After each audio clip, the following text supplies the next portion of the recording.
So after 2 races and 2 good wins by the gold team, they're out in front by 4 points. Andy Patterson's team are going to have to work very hard if they're going to keep their overall lead.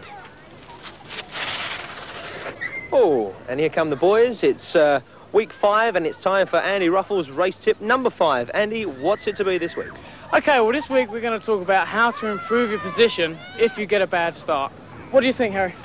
Well, the best way to overcome a bad start is to figure out what your competition's doing ahead of you. Whether they're going to use the outside of the first turn or if they're all going to go down low into the first turn. And if they're all going down low, you want to drift to the outside and cut back and kind of use the outside-inside technique passing. A good example of that could have been at Birmingham the other week when everyone seemed to get held up at the first berm and the person who was last out the trap had a chance to get around the back. What a lot of guys were doing there was hanging back if they got a bad start, hanging right back behind them, letting everybody go into the inside, cutting round on the outside, and therefore getting into second or third, maybe even first place. Right, gotcha. And what other kind of things should we be looking out for on the track, you know, general practice?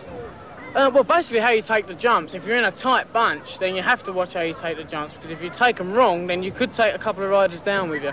So you have to be very careful. This track in particular, these 2 big doubles right here that we're sitting on, if you do get a bad start, you don't have enough speed to get over them. You have to kind of roll them, which then you lose about another 3 bike lengths. And any other tips on general track behaviour that you can think of?